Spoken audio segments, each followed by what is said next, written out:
অযোধ্যা সেজে উঠছে। তার কারণ আপনারা জানেন যে আগামীকাল এই মন্দির নগরীতে স্বয়ং প্রধানমন্ত্রী নরেন্দ্র মোদী যাবেন। শনিবার তাঁর একাধিক কর্মসূচি রয়েছে। অযোধ্যার নবনির্মিত যে বিমানবন্দর এবং যে রেল স্টেশন তার শুভ উদ্বোধন করবেন দেশের প্রধানমন্ত্রী নরেন্দ্র মোদী।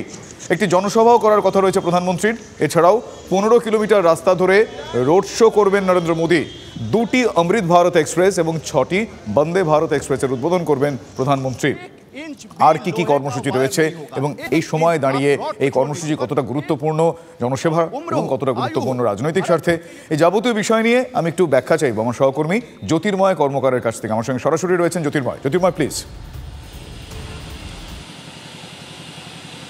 দেখো, ব্যাখ্যার থেকেও প্রথম আমি তোমাকে ছবিটা দেখাবো, অর্থাৎ আগামীকাল প্রধানমন্ত্রী নরেন্দ্র মোদী এই অযোধ্যা নগরীতে রাম মন্দিরের প্রাণ প্রতিষ্ঠার আগে মূল যে ব্যবস্থাপনা, অর্থাৎ দীর্ঘ 3 বছর ধরে যে পরিকাঠামো উন্নয়নের কাজ চলছে, শেষবার তিনি এই পরিকাঠামো উন্নয়নের কাজ খতিয়ে দেখার জন্য পা রাখছেন।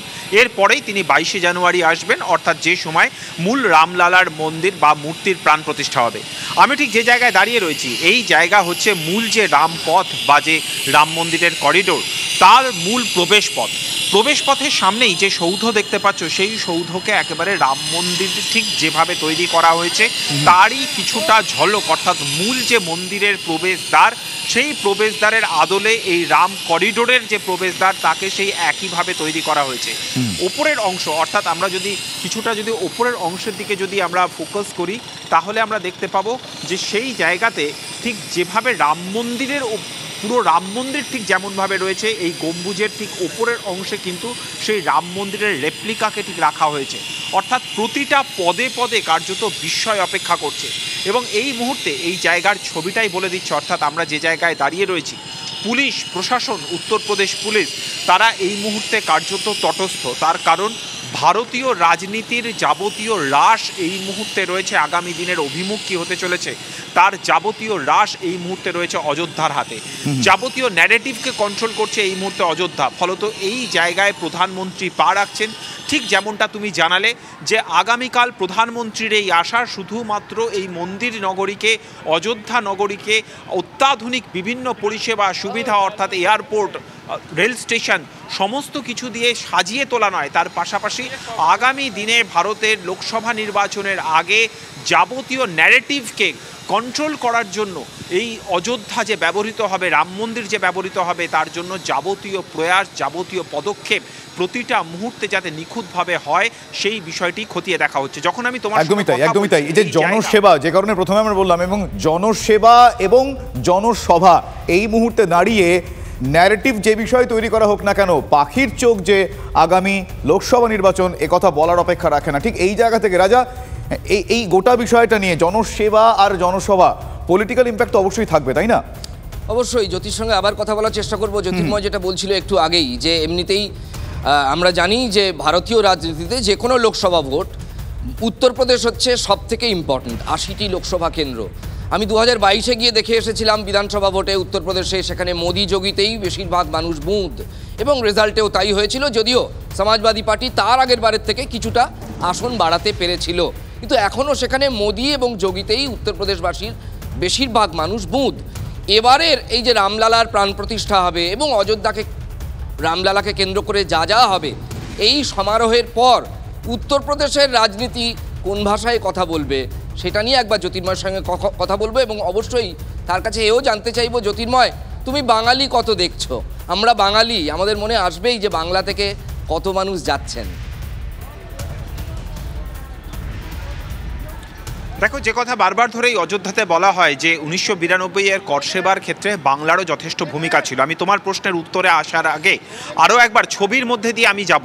যে জায়গায় দাঁড়িয়ে রয়েছি, ঠিক এখানে একটি যাত্রীনিবাস তৈরি হচ্ছে, অর্থাৎ মূল যে প্রবেশদ্বার, ঠিক এই জায়গাতে একটি যাত্রীনিবাস তৈরি হচ্ছে। এখানে এসে যাত্রীরা থাকবেন।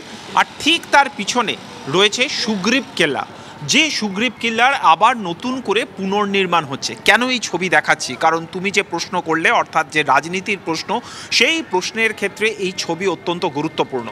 শুধুমাত্র রামলালার প্রাণ প্রতিষ্ঠা, তার মধ্যে দিয়ে ভারতীয় রাজনীতিতে হিন্দুত্বের সেন্টিমেন্টকে নতুন করে পুনর্জীবন দেওয়া নয়, তার পাশাপাশি যে কাজ করা হচ্ছে, যে উত্তরপ্রদেশের রাজনীতিতে বরাবর আমরা জানি যে একাধিক জাতপাতের সমীকরণ এই উত্তরপ্রদেশের রাজনীতিকে কন্ট্রোল করে। তাদের কারোর দেবতা সুগ্রীব, তাদের কারোর দেবতা বাল্মীকি, এবং এই উত্তরপ্রদেশের মাটিতে ছড়িয়ে ছিটিয়ে থাকা বিভিন্ন যে জনজাতিগুলি রয়েছে, অর্থাৎ হিন্দু ধর্মের মধ্যে এই যে ছোট ছোট জাতপাতের যে হিসেবগুলো রয়েছে, তাই কিন্তু আগামী দিনে লোকসভা নির্বাচনে রেজাল্টের ক্ষেত্রে অন্তত উত্তরপ্রদেশের ৮০টা সিটের অত্যন্ত গুরুত্বপূর্ণ ভূমিকা পালন করবে। সেই কারণে যে পরিকল্পনা করা হয়েছে তা হচ্ছে শুধুমাত্র রামলালার রাম মন্দির নয়, তার পাশাপাশি এই অযোধ্যার মাটিতে যে ছোট ছোট মন্দিরগুলো, কোনোটা সুগ্রীবের মন্দির, কোনোটা বাল্মীকির মন্দির, সেই মন্দিরগুলোরও পুনর্নির্মাণ করা হচ্ছে। তার কারণ একটাই, পিছিয়ে পড়া প্রান্তিক মানুষ, তাদের যে পূজ্য দেবতা, তাদের জন্য আলাদা করে এই অযোধ্যা নগরীতে মন্দিরকে পুনর্নির্মাণ করে আদতে সেই সেন্টিমেন্টকে, সেই জনজাতির সেন্টিমেন্টকে তারা নতুন করে আবারও নিজেদের ভোট বাক্সের দিকে টানার চেষ্টা তারা করছে। খুব ভালো বলেছো জ্যোতির্ময়, খুব ভালো পয়েন্ট আউট করেছো যে প্রত্যেকটা হিন্দুদের মধ্যেও তো অনেক শ্রেণী বিভাজন রয়েছে, প্রত্যেকটা ক্লাসকে টাচ করা, বাল্মীকি, রামায়ণ, সমস্ত ক্লাসকেই টাচ করার চেষ্টা করা হচ্ছে।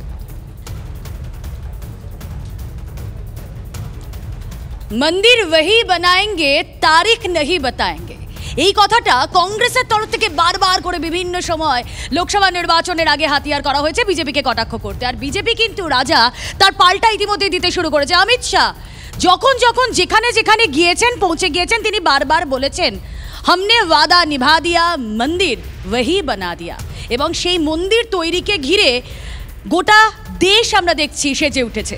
আমাদের রাজ্য না, বাদ নেই আমাদের রাজ্য। ঘর ঘর যাত্রা বিজেপির এ রাজ্যে। বঙ্গ বিজেপি কর্মসূচি নিচ্ছে রাম মন্দিরের ভাবাবেগকে কাজে লাগিয়ে বঙ্গবাসীর কাছে পৌঁছে যেতে। ১ জানুয়ারি থেকে ১৫ জানুয়ারি এই কর্মসূচি তাদের, ঘর ঘর যাত্রা। কথা বলবো আমাদের প্রতিনিধি অঞ্জন রায় রয়েছেন সঙ্গে। অঞ্জন, মাস ২-৩ আগে বিজেপির একটি বৈঠক হয়েছিল যেখানে প্রত্যেক রাজ্যকে শীর্ষ নেতৃত্ব বার্তা দিয়েছিল যেখানে যা আবেগ তা তুলে ধরতে, তাকে হাতিয়ার করতে। কিন্তু দেখো, রাম মন্দিরের আবেগ এখন শুধু অযোধ্যায় সীমাবদ্ধ নেই, গোটা দেশে সেই আবেগ ছড়িয়ে পড়েছে, তার ছবি আমরা তুলে ধরছি। বঙ্গ বিজেপি কিভাবে এ বাংলায় রাম মন্দিরের আবেগটাকে ইস্যু করছে, কিভাবে হাতিয়ার করবে, কিভাবে কি কি কর্মসূচি নিয়ে তারা এই ঘর ঘর যাত্রা করবে? দেখো, তোমাকে আগে মনে করিয়ে দিই যে ১-১.৫ মাস আগে আমরা এই TV9-এর বাংলা চ্যানেলে খবর করেছিলাম যে ১ থেকে ১৫ অবধি এই রাজ্যে বিশ্ব হিন্দু পরিষদ এবং VHP মিলে ঘর ঘর যাত্রা করবে। কি ঘর ঘর যাত্রার বৈশিষ্ট্যটা হচ্ছে একটাই, যে প্রত্যেকটা মানুষের কাছে যাওয়া হবে, তাদের রাম মন্দিরের উদ্বোধন দেখতে বলা হবে, এবং রাম মন্দির কেন, ভারতই যে রাম এবং রামই যে ভারত, এইটা প্রচার করা হবে।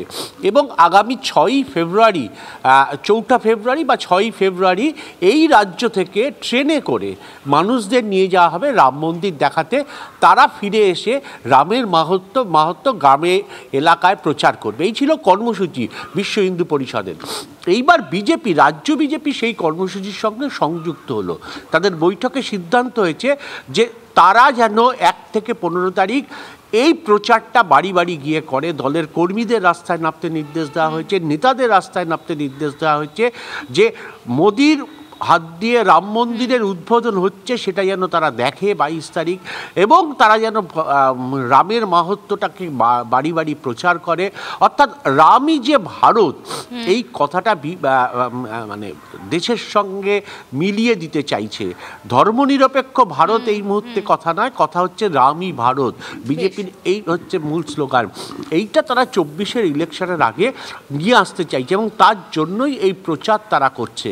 এবং এই যে ৬ই ফেব্রুয়ারি প্রায় ৬,০০০ কিভাবে বঙ্গ বিজেপি তাদের ঘুঁটি সাজায়, আমাদের নজর তো থাকবে।